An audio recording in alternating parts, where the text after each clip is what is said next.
Hello friends, today we will discuss about the estimation of error. The estimation of error means the recorded reading is repeatedly for a physical quantity during a measurements. So this error we call the estimation of error. Okay, तर estimation of error म्हणजे काय? तर एखादी reading जी आहे ती measurements करत असताना एखादी रीडिंग जर तुम्हाला रिपीटेड मिळत असेल तर तो जो एरर आहे त्याला आपण एस्टिमेशन एरर असं म्हणतो. तर त्याचं एक एक्झाम्पल आपण या ठिकाणी पाहणार आहोत. ओके, समजा तुम्ही एक एक्सपेरिमेंट करत आहात. ओके, तर डेफिनेशन काय? Estimation error the recorded reading is repeatedly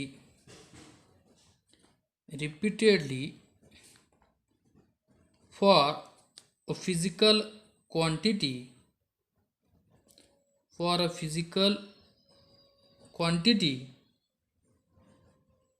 during a measurements. Okay, it's called estimation error.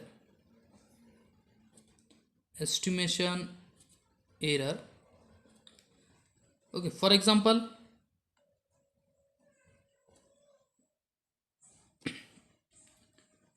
Okay, तर आपण मेजरमेंट्स करत असताना एखादी रीडिंग जी आहे ती रिपीट होत असेल तर त्याला एस्टिमेशन एरर म्हणतो. फॉर एक्झाम्पल, फर्स्ट रीडिंग आपण A1 कन्सिडर केलेली आहे, second A2, third A3 dot dot A of N number of reading. Okay, तर अशा वेळी आपण काय करत असतो तर ह्याचा मीन घेत असतो, त्याला आपण ॲरिथमॅटिक मीन असं म्हणतो. ओके, तर एस्टिमेशन एरर तुमच्या लक्षात आलं असेल. एस्टिमेशन एरर म्हणजे काय? The recorded reading is repeatedly for a physical quantity during measurements. This error is called estimation error. For example, if you consider the number of reading A1, A2, A3 dot A of n. Okay, so it gives the arithmetic mean. आपण कशा पद्धतीने घेतो? arithmetic mean. So arithmetic mean is equal to, काय करतो आपण? the addition of this all numbers. Okay, या सगळ्या नंबरचे आपण ॲडिशन करतो. ओके, आणि त्याला डिव्हाइड काय करत असतो की जेवढे काय तुमचे नंबर्स आहेत त्या नंबर्सने आपण त्याला डिव्हाइड करत असतो. आता किती नंबर्स आहे इथे? तर n नंबर ऑफ नंबर्स आहेत. सो n इथे तुमचा डिव्हाइड होईल. ओके, ह्याचा मीन आपण घेत असतो. तो मीन म्हणजेच तुमचा काय आहे तर त्याला आपण ॲरिथमॅटिक मीन असं म्हणतो. सो हा आपण अशा पद्धतीने लिहू शकतो. Arithmetic mean is equal to the 1/n बाहेर घ्या. So arithmetic mean means the it is the algebraic sum for all the numbers. Okay, algebraic sum of all the numbers. Okay, तर या पद्धतीने आपण त्याला राईट करू शकतो. ओके ओके, तर याला आपण म्हणतो ॲरिथमॅटिक मीन. लक्षात आलं? तर ॲरिथमॅटिक मीन आपण अशा पद्धतीने कॅल्क्युलेट करत असतो. त्यानंतर ॲब्सोल्यूट एरर कशाला म्हणायचं? तर ॲब्सोल्यूट एरर म्हणजे काय? The magnitude of difference between mean value and each individual value is called absolute error in the observation. Okay, तर फॉर एक्झाम्पल पहा, ॲब्सोल्यूट एरर कशाला म्हणायचं? For absolute error.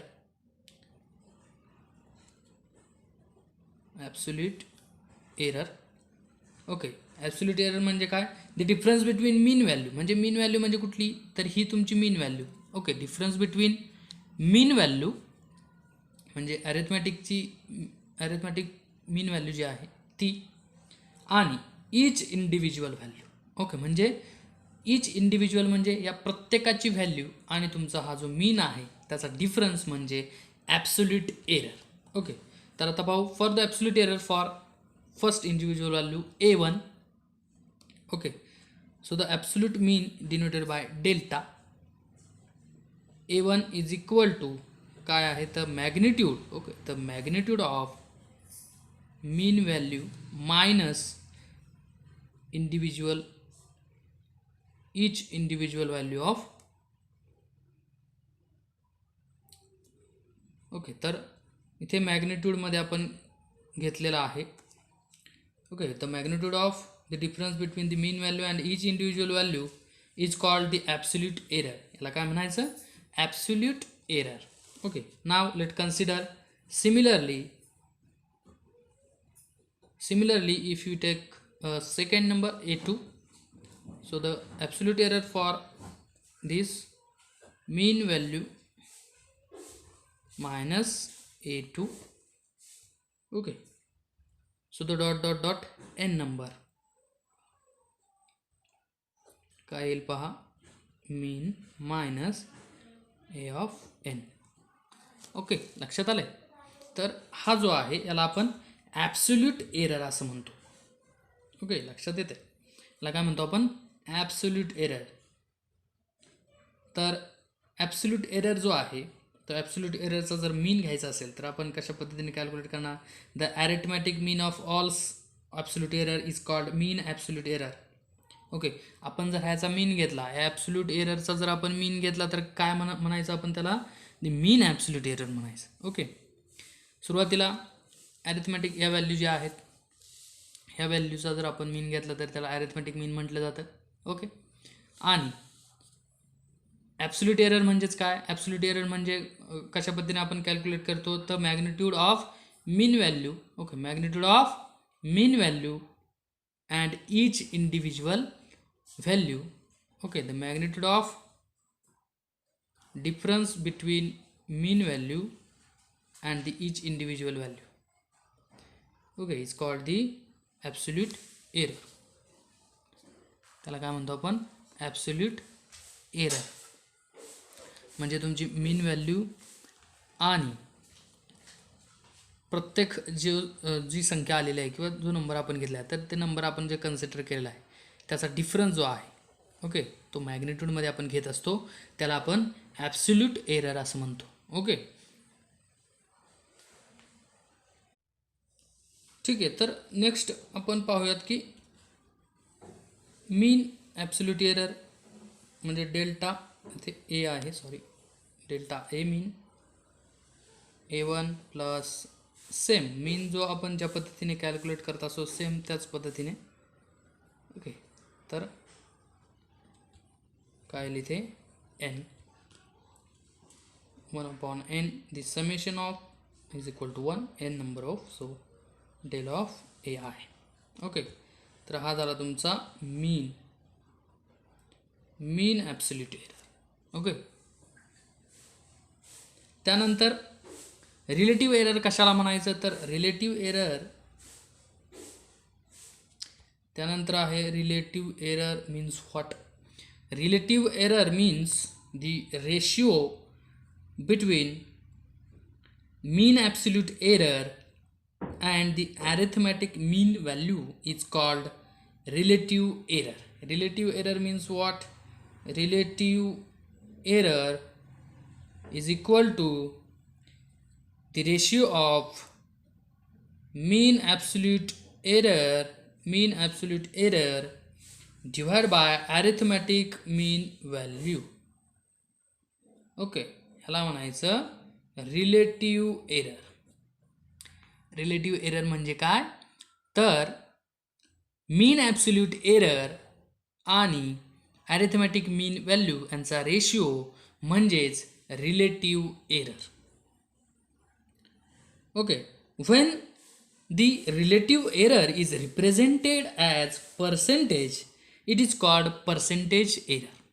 ओके, तर हा रिलेटिव्ह एरर जो आहे तो जर आपण पर्सेंटेजच्या फॉर्ममध्ये रिप्रेझेंट केला तर त्या एररला आपण पर्सेंटेज एरर असं म्हणतो. मग तो कशा पद्धतीने त्याचा फॉर्म्युला इथे तयार होईल? Percentage error. Okay, percentage error. तर पहा, percentage error is equal to काय? Relative error divide by arithmetic mean into इथे काय होईल? फक्त 100. हा झाला तुमचा पर्सेंटेज एरर. ओके, तर पर्सेंटेज एरर म्हणजे काय? When the relative error is represented as percentage is called percentage error. फक्त 100 इथे मल्टिप्लाइड होतो या रिलेटिव्ह एररला, त्याला आपण पर्सेंटेज एरर म्हणतो. त्यानंतर आहे combination of error. Okay, now let's see the next point, the combination of error. हा जो पॉईंट आहे हा तुमचा रिड्यूस केलेला आहे. सध्या सिलेबसमध्ये कोविड-19मुळे हा जो तुमचा सिलेबस आहे कॉम्बिनेशन ऑफ एरर हा रिड्यूस केलेला आहे. हा जो टॉपिक आहे हा रिड्यूस आहे, तरी पण आपण या ठिकाणी तो घेणार आहोत, कारण हा तुम्हाला हे जे बेसिक आहेत हे फार महत्त्वाचं आहे, याचा तुम्हाला यूज होणार आहे. सो द कॉम्बिनेशन एरर म्हणजे काय? When we do an experiment and measure various physical quantities associated with the experiment, we know how the error from individual measurements combine to give error in the final result. Okay, म्हणजे काय? एक example आपण पाहूयात म्हणजे तुमच्या लक्षात येईल. Okay, in the measurements of the resistance of conductor using Ohm's law, there will be an error in the measurements of potential difference and that of current. म्हणजेच काय? ओहम्स लॉ यूज करून आपण रेजिस्टन्स मेजर करत असतो, तर resistance calculate, ohms law काय आहे तुमचा? V is equal to IR. Okay, मग रेजिस्टन्स कॅल्क्युलेट करत असताना काय होतो? V/R. Okay, so it is the combination of potential difference and that of current. So it is the combination. Okay, so this error is called the combination of error. Okay, लक्षात येते इथे आपण potential difference आणि current जे आहे याचं combination करून आपण फायनल रिझल्ट जो आहे रेजिस्टन्स कॅल्क्युलेट करत आहे. ओके, हा जो एरर आहे याला आपण कॉम्बिनेशन ऑफ एरर असं म्हणत असतो. तर तो कॉम्बिनेशन ऑफ एरर जो आहे तो डिफरन्स आहे. तर त्यामध्ये फर्स्ट जो आहे error in sum and in difference, sum आणि डिफरन्समध्ये आहे. सपोज 2 फिजिकल क्वांटिटीज कन्सिडर केलेल्या आहेत, ए आणि एक बी आहे. Okay, it measure the value a plus minus delta a and b plus minus delta b respectively, where the delta a and delta b are there the mean absolute error. Okay, delta A आणि delta बी काय आहे? तर मीन absolute error आहे.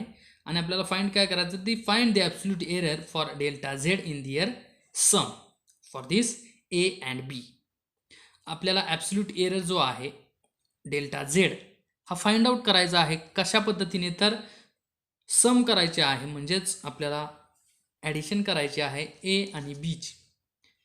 Okay, so the formula Z is equal to A plus B. Sum and difference पाहतोय आपण. Z is equal to A plus B. So Z is equal to plus minus delta Z is equal to. Okay, लक्षात येते ही जी value आहे हीच आपण याच्यामध्ये put करत आहोत. सो एची काय व्हॅल्यू आहे इथे दिलेली आहे. Okay, A plus delta A plus बी काय आहे? बी प्लस मायनस डेल्टा बी. मग ए प्लस बी बाहेर इकडे एक साईडला घ्या आणि डेल्टा ए डेल्टा बी एक साईडला घ्या. A plus B plus minus delta A plus minus delta B. Okay, so इथे काय मिळेल आपल्याला मग? So the value of absolute error delta Z is plus minus delta Z is equal to plus minus delta A plus minus delta B. Okay, so all this term is neglecting here. लक्षात येत आहे? तर या पद्धतीने सम आपण calculate करत असतो. आता डिफरन्समध्ये पहा, डिफरन्समध्ये फक्त काय होईल? झेड इज इक्वल टू इथे मायनस साईन होणार आहे. डिफरन्समध्ये सेम आहे Z plus minus delta Z. पुन्हा व्हॅल्यू यामध्ये पुट केली आपण एची, फक्त इथे मायनस साईन होईल डिफरन्समध्ये. ओके, पुन्हा बीची जी व्हॅल्यू आहे B plus minus delta B. Okay, मग इथे काय होईल? ए बी बाहेर घ्या, ए minus B plus minus delta A plus minus delta बी होईल. ओके, मग काय येईल आन्सर? सेम आन्सर मिळेल आपल्याला इथे. ओके, तर so there are 4 possible value for delta Z, नेमली as plus minus delta A minus delta B, plus minus delta A plus delta B, minus delta A minus delta B, minus delta A plus delta B. Okay, तर इथे आपल्याला absolute error जो आहे delta Z आपण calculate केलेला आहे. तर त्या डेल्टा झेडचं किती व्हॅल्यू आपल्याला मिळाल्या आहेत, तर 4 पॉसिबल व्हॅल्यू आपल्याला या ठिकाणी मिळालेल्या आहेत. Okay, hence the maximum value of absolute error is delta z is equal to delta a plus delta b in both the cases. Maximum value काय मिळेल आपल्याला, तर delta Z is equal to delta A plus minus delta B.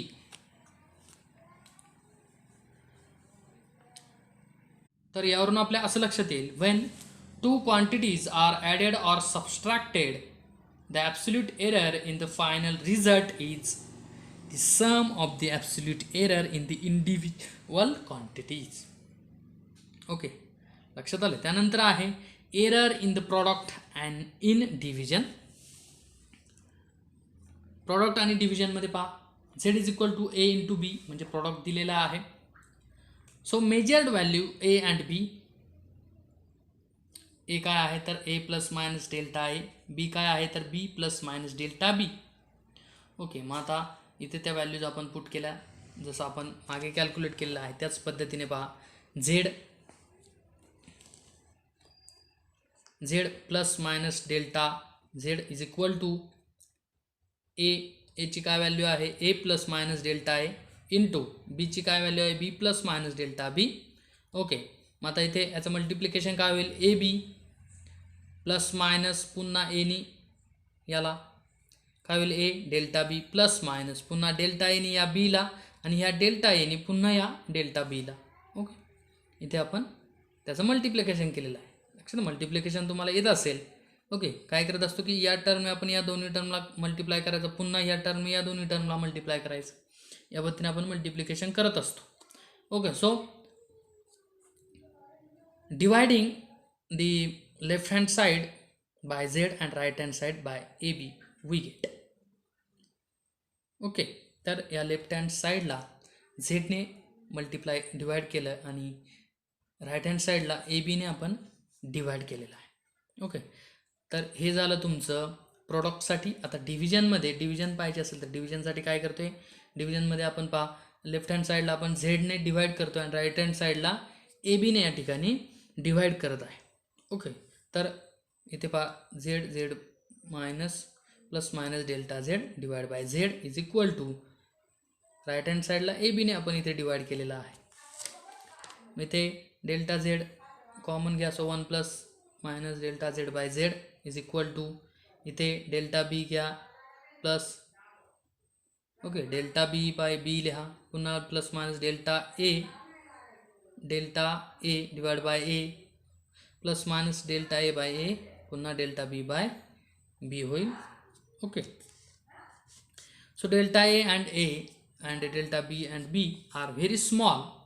We shall neglect their product. Hence, the maximum relative error in a Z is this. So, delta Z by Z is equal to delta A by A plus delta B by B. Okay, so this method is the product and division. Okay, error in product and in division. It's very easy to learn. Okay, it's very easy. काय याच्यामध्ये अवघड असं काही नाही आहे. ज्या पद्धतीने आपण नंबरचे मल्टिप्लिकेशन प्रॉडक्ट घेत असतो त्याच पद्धतीने आहे. ओके ओके त्यानंतर लास्ट आहे error due to the power means the index of measured quantity. जर पॉवरच्या टर्ममध्ये आपला नंबर दिला असेल तर तो जो एरर आहे तो इथे पहा Z is equal to A raise to Q दिलेला आहे. तो इथे पहा ए.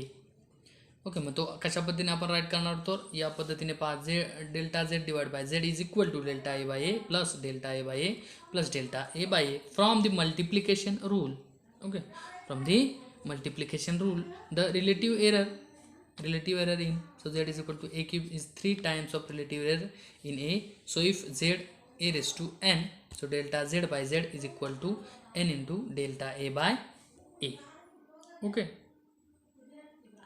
लक्षात आलं. इन जनरलमध्ये जर आपण अशा पद्धतीने घेतलं, समजा z is equal to A raise to P B raise to Q आणि divide by C raise to R जर घेतलं तर तो रिलेटिव्ह एरर इन जनरलमध्ये आपण कशा पद्धतीने लिहिणार तर delta Z by Z into, so P इथे येणार delta A by A plus Q येईल इथे delta B by B plus R येईल इथे delta C by C. Okay, the quantity in the formula which has large power is responsible for minimum error. Okay, so मॅथमॅटिक्समध्ये आपण अशा पद्धतीने solve करत असतो. तुमच्या लक्षात येईल, हे खूप इझी आहे. Okay, I hope you understand very well. काही प्रॉब्लेम असेल तर कमेंटमध्ये मला सांगा. ओके, पुन्हा मी त्याचा तुम्हाला व्हिडिओ शेअर करेल. Okay, thank you.